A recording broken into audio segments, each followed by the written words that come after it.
আসসালামু আলাইকুম। আমি doctor Sakib Ahmed, orthopaedics and trauma consultant হিসেবে 14 গ্রাম আলনুর ডায়াগনস্টিক সেন্টারে প্রতি সোমবার এবং বৃহস্পতিবার সকাল 11টা থেকে দুপুর 3টা পর্যন্ত চেম্বার করতেছি। আজকে আমি আপনাদের আমার এক রোগীর হাত ভাঙার গল্প শোনাবো এবং কিভাবে লং আর্ম ব্যাকস্ল্যাপ দিই সেটি দেখাবো। আমার এই রোগীটি অ্যাক্সিডেন্ট করেন মোটরসাইকেল অ্যাক্সিডেন্ট করে তার কনুই জয়েন্টে ব্যথা পায়। তো সে আমার কাছে আসার পরে দেখা যায় আমি তার এক্সরে করি। এক্সরে করার পরে দেখা যায় যে তার রেডিয়াল হেড ফ্র্যাকচার হয়েছে। রেডিয়াল হেড ফ্র্যাকচার হলে তার এই ফ্র্যাকচারটা আসলে আনডিসপ্লেসড ফ্র্যাকচার হয়। তো আমরা তাকে ব্যাকস্ল্যাপ দেওয়ার প্ল্যান করি এবং এই ব্যাকস্ল্যাপটা তার 3 to 4 উইকস রাখলেই তার এটা ইনশাল্লাহ জোড়া লেগে যাবে। তো লং আর্ম ব্যাকস্ল্যাপ কীভাবে দিই চলুন দেখে আসি।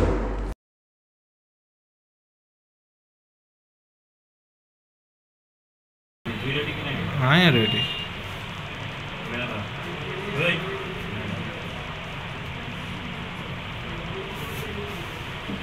এদিকে তো ব্যথা পাবো না।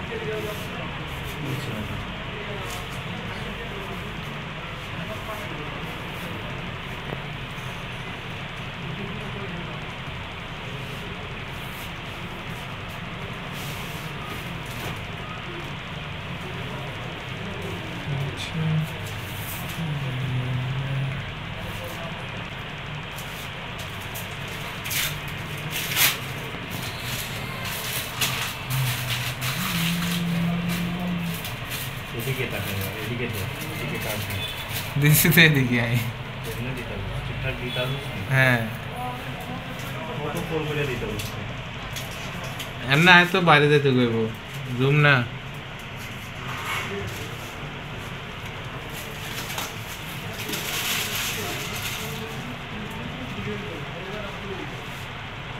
ঘুমটা আমার ছোট হয়ে গেছে, বুঝছিস? রুম করছো ওই বিল্ডিং এ, কি রুম বড় করছো নি?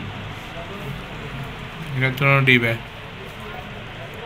দুই ডবল ওই বিল্ডিং এ। এটা ছোট, এটা তো ছোট হইব। কি কজ এটা তেও ছোট আমার চেম্বার? হ্যাঁ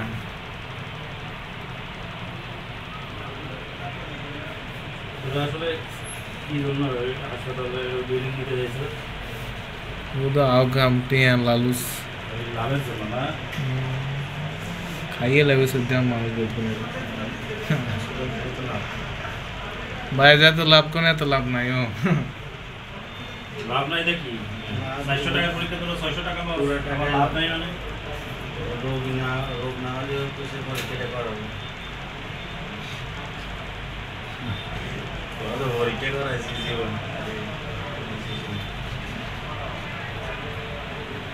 স্যার, তাড়াতাড়ি ট্রিটমেন্ট করাই না। আমার তো ঘরের কাজ ধরছি, এটা দুর্ঘটনা হয়ে গেল। এটা তাড়াতাড়ি তো ট্রিটমেন্ট করে দিয়েছি, প্লাস্টার করে দিয়েছি, এটা তাড়াতাড়ি না। আরেকটা কাম খেতে রাখতে তুমি এদিকে যাও। আর তো কিছু নাই, প্লাস্টার করে দিব, এবার আল্লাহ আল্লাহ করতে থাকবে, খাওয়া দাওয়া করতে থাকতে হবে, ব্যাস। যখন জোড়া লাগবো তখন বিজানো তো দেখো না। কাল কি করছি, আলমারি দিচ্ছি আর গাড়িটা নাকি আলমারি মানে ওই যে ঘরের যাই জিনিস লাগা দিচ্ছি তো কপাল ভালো যদি টাকাই আছে, নাহলে এটি পরে ভাঙলি আলগা হয়ে গেলে অবস্থা। ওই রিয়েল এর মতন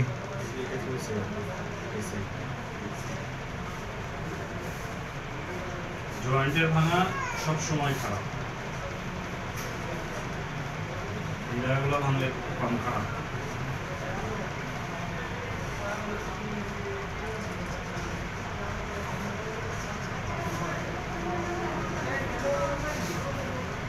কল্পনা করো না এরকম একটা ভাঙছে, দুটো ভাঙার দরকার ছিল। দোয়া করা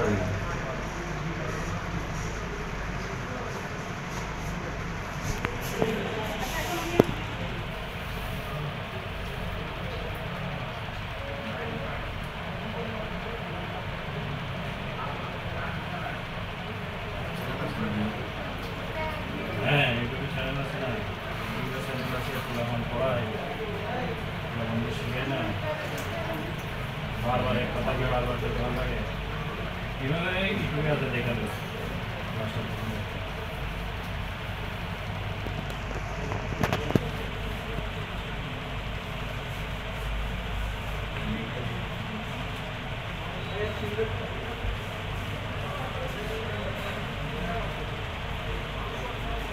নিজেদের ভিডিও দিছি বুঝছো দেওয়ার পরে অপারেশনের ছবি দিছি না আমাদের রেস্ট্রিকশন মারি দিছে পরে ভিডিও আবার ডিলিট করি এটা আবার মডিফাই করি ওই যে ইয়াগুলো ছিল অপারেশনের ছবিগুলো এইগুলো সব ডিলিট করি আবার নতুন করে ব্লাডের কিন্তু কোনো ছবি দিই বুঝছো কিন্তু ওই যে হাতের কাটার ছবি দিয়েছিলে বার করে তারপর রেস্ট্রিকশন মারি দিতে হবে বাচ্চাদের জন্য শিখতে হবে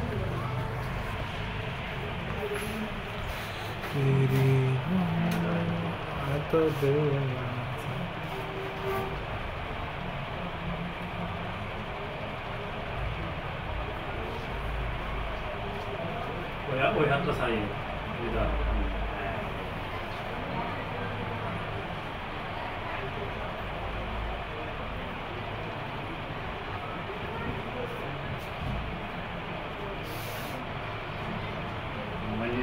কি ভিডিও করতে হবে আজকে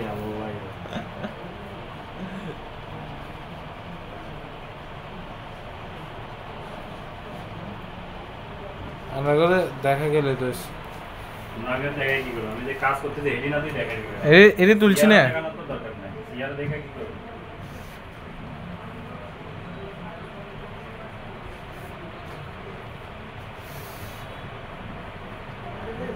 শুরু হয়ে গেল আমাদের বাদ দিয়া ম্যাডাম আছে নাকি আচ্ছা সরকারি তো চলিয়েছে যে একদম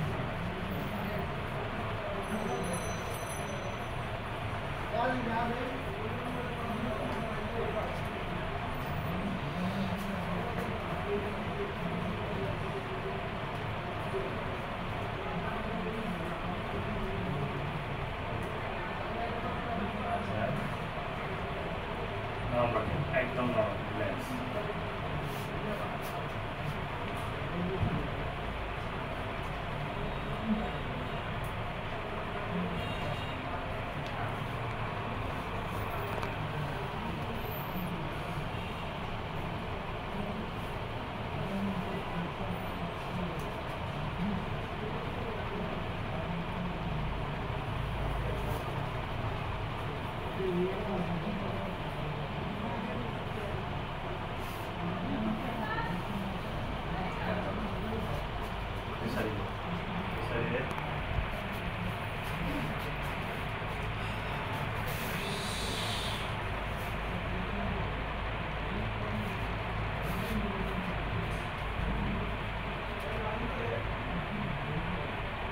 যা খারাপ খাই থাক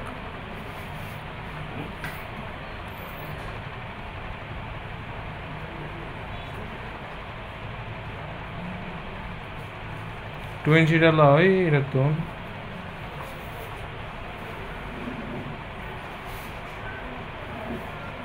তোরে তো আগে দেখি না তোরে কি দেখছি আগে না তোর নাকি হ্যাঁ আর বদল আছে ওই যাকে বের করে দিলেন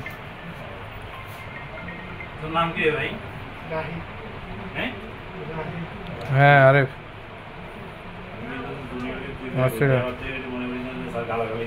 হসপিটাল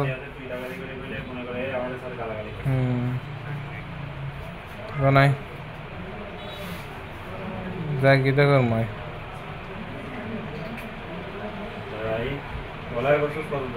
না বাকির না করে লই যা তাহলে টাইম আসে ব্যবস্থা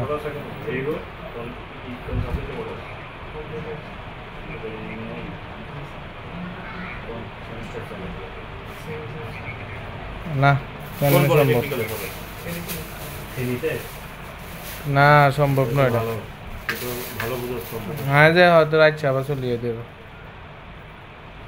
না কেউ নাই তো বাড়িতে বুঝতে আম্মু আর আব্বু আর এটি না শুধু না এতে না তুই আমার পেজের একটু গ্রাফিক ডিজাইন করে দিবি। আচ্ছা ফেসবুক ইউটিউবে আমি তো পারি না। আপনি তো বানাইছি ছবি দিছি, কারণ এটা সুন্দর হয়েছে। ভিডিও এডিট তো আমি করি, ভিডিও এডিট তো তুই বুঝবি না। মানে প্রফেশনাল যে তোর পেজের আর কি লোগো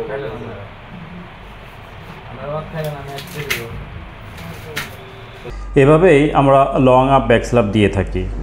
রেডিয়াল হেড ফ্র্যাকচারের ক্ষেত্রে আমরা যদি আনডিসপ্লেসড ফ্র্যাকচার হয়ে থাকে সেক্ষেত্রে আমরা লং আর্ম ব্যাক স্ল্যাপ দিয়ে থাকি। লং আর্ম ব্যাক স্ল্যাপ দেওয়ার পরে যখন দেখি ফ্র্যাকচারটা ইউনিয়নের দিকে যাচ্ছে তখন আমরা তার প্লাস্টারটা খুলে দিই এবং প্লাস্টারটা খুলে দিয়ে তার আমরা এলবো জয়েন্টের এক্সারসাইজ দিই। একটা জিনিস সবসময় মনে রাখবেন, এলবো জয়েন্ট ফ্র্যাকচারের ক্ষেত্রে বা এলবো জয়েন্টে যে কোনো আঘাতের কারণে অবশ্যই এক্সারসাইজ করতে হবে, কিন্তু কখনোই ফিজিওথেরাপি দেওয়া যাবে না। অর্থাৎ আমরা নর্মাল জেন্টাল এক্সারসাইজগুলো করব, ভিগোরাস এক্সারসাইজ কিন্তু এলবো জয়েন্টে করা যাবে না। কেননা এলবো জয়েন্টে যদি ভিগোরাস এক্সারসাইজ করা হয় বা ফিজিওথেরাপি দেওয়া হয় সেই ক্ষেত্রে মায়োসাইটিস ওসিফিকেশনস হয়। তো মায়োসাইটিস ওসিফিকেশনস যদি হয় সেক্ষেত্রে কিন্তু এলবোটা স্টিফ হয়ে যায়, অর্থাৎ এলবোটা বা কোনো জয়েন্টটা সোজা বা ভাঁজ সহজে হতে চায় না, অর্থাৎ এলবো জয়েন্টটা ফিক্সড ফ্লেকশন ডিফর্মিটিতে চলে যায়।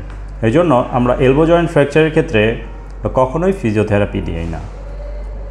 রেডিয়াল হেড ফ্র্যাকচারের ক্ষেত্রে যদি আনডিসপ্লেসড ফ্র্যাকচার হয় সেক্ষেত্রে আমরা প্লাস্টার দিয়ে থাকি।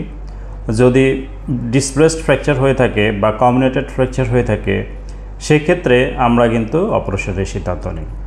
রেডিয়াল হেড ফ্র্যাকচারের অপারেশনের ক্ষেত্রে আমরা ফিক্সেশন অথবা এক্সিশন করে থাকি বা রিপ্লেসমেন্ট করে থাকি।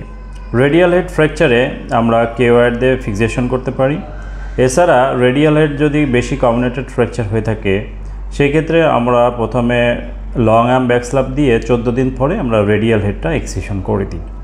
রেডিয়াল হেড এক্সিশন করার পরেও আমরা একই রকম রুগীকে ব্যায়াম দিই। আর সবচেয়ে লেটেস্ট অপারেশন হলো রেডিয়াল হেড প্রস্থেসিস আমরা বসায় দিই। অর্থাৎ যে রেডিয়াল হেডের যে বাটিটা এটা ভেঙে যায় এটা আমরা বয়স্কদের ফেলে দিয়ে এখানে আর্টিফিশিয়াল টাইটেনিয়ামের একটা বাটি আমরা এখানে বসায় দিই। তো রেডিয়াল হেড ফ্র্যাকচারের ক্ষেত্রে আমরা প্রথমে লং আর্ম ব্যাক স্ল্যাপ দিয়ে থাকি, এরপরে ফ্র্যাকচারের কনফিগারেশনের উপর ডিপেন্ড করে আমরা সিদ্ধান্ত নিই যে আসলে আমরা এখানে ফিক্সেশন করব, এক্সিশন করব না প্রস্থেসিস বসাবো। এটা আসলে রুগীর কন্ডিশন, রুগীর হাতের কন্ডিশন, রুগীর অকুপেশন এবং রুগীর অর্থনৈতিক অবস্থার উপরে ডিপেন্ড করে আমরা এই সিদ্ধান্তগুলো নিয়ে থাকি।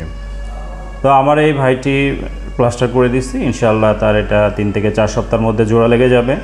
এরপরে তার এলবো জয়েন্টের আমরা ব্যায়াম দিব, সে ব্যায়াম করবে, ব্যায়াম করলে তার এলবো জয়েন্টটা আস্তে আস্তে ফ্রি হবে এবং সে সম্পূর্ণরূপে আস্তে আস্তে আবার ভারী কাজে ফিরতে পারবেন। তো আপনাদের কাছে আমার একটাই রিকোয়েস্ট থাকবে, যে কোনো আঘাতজনিত কারণে অবশ্যই ডলাডলি মালিশ বা কবিরাজের কাছে না যেয়ে অবশ্যই আপনার নিকটস্থ অর্থোপেডিক সার্জনের কাছে যান। সেক্ষেত্রে আপনার হাতের পঙ্গুত্ব থেকে আপনি নিজেকে রক্ষা করতে পারবেন। তো আমার এই ভিডিওটি দেখে যদি ভালো লেগে থাকে অবশ্যই লাইক, কমেন্ট এবং শেয়ার করবেন, এবং কোনো জয়েন্টের যে কোনো ফ্র্যাকচার সম্পর্কিত জন্য কোনো প্রশ্ন থাকে অবশ্যই কমেন্ট করে জানাবেন। আর আমার চ্যানেলে যারা নতুন আছেন অবশ্যই সাবস্ক্রাইব করে নেবেন যাতে পরবর্তী নোটিফিকেশনগুলো আপনাদের কাছে খুব দ্রুত পৌঁছে যায়। তো সবাই ভালো থাকবেন, সুস্থ থাকবেন। আসসালামু আলাইকুম রহমতুল্লাহ।